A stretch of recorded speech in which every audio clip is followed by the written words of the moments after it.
तपाईलाई थाहा छ जनावरहरूले संसारलाई हामीले जस्तो देख्दैनन्। उदाहरणका लागि परेबाको दृष्टि मानिसहरू भन्दा अझै राम्रो हुन्छ। अचम्म लाग्यो होइन त? अब आउनुहोस् जनावरहरूको आँखाबाट संसार कस्तो देखिन्छ भन्ने बारे कुरा गरौँ। सबैभन्दा पहिला सर्पको कुरा गरौँ। सर्पले संसारलाई हाम्रो भन्दा बिल्कुल फरक तरिकाले देख्छ।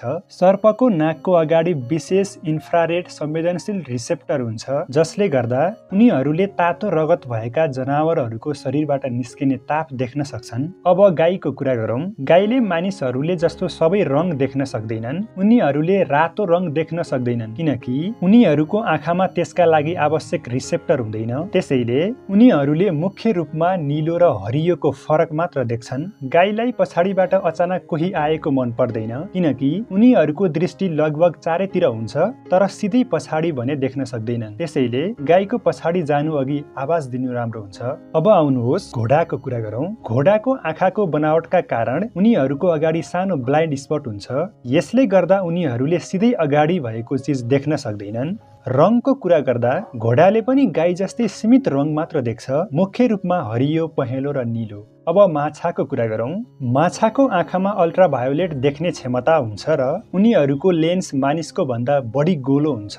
यसले गर्दा उनीहरूले लगभग 360 डिग्रीसम्म देख्न सक्छन्। उनीहरूले धेरै रङ देख्न सक्छन् तर पानीभित्र प्रकाश फरक तरिकाले चल्ने भएकाले रातो रङ छुट्याउन गाह्रो हुन्छ। गहिरो समुद्रका माछाले अँध्यारोमा पनि सजिलै देख्न सक्छन्। शार्कले भने रङ छुट्याउन सक्दैन तर पानीभित्र धेरै स्पष्ट देख्छ। अब चराको कुरा गरौँ।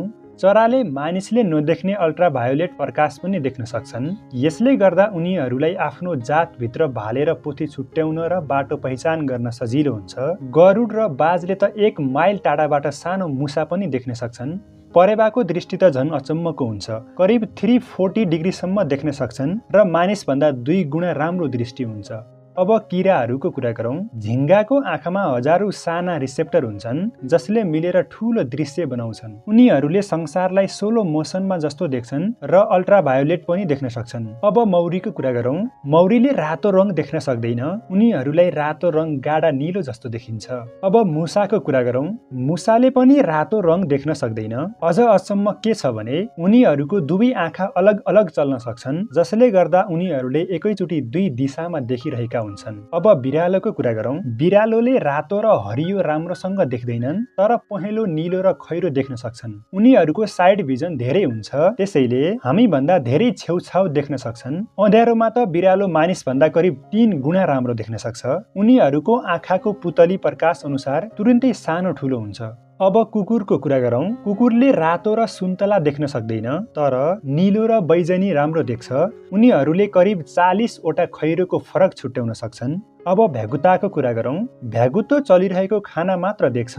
यदि किरा नहल्लिए भने उसले त्यसलाई खान पनि खोज्दैन। उसले आफ्नो लागि आवश्यक नभएको कुरा प्राय ध्यानै दिँदैन।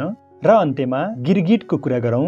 गिरगिटको दुवै आँखा अलग अलग दिशामा घुम्न सक्छन् त्यसैले यसले गर्दा उसले टाउको नघुमाई चारैतिर देख्न सक्छ। उनीहरूले एकै समयमा अगाडि पछाडि 2 फरक दृश्य पनि देख्न सक्छन्। अब सोच्नुहोस् यदि तपाईलाई पनि गिरगिट जस्तै 360 डिग्री देख्ने क्षमता भयो भने तपाई के गर्नुहुन्थ्यो? यस्तै किसिमका रोचक कुराहरूको जानकारी पाउनको लागि हाम्रो च्यानललाई सब्स्क्राइब गर्नुहोस्। धन्यवाद।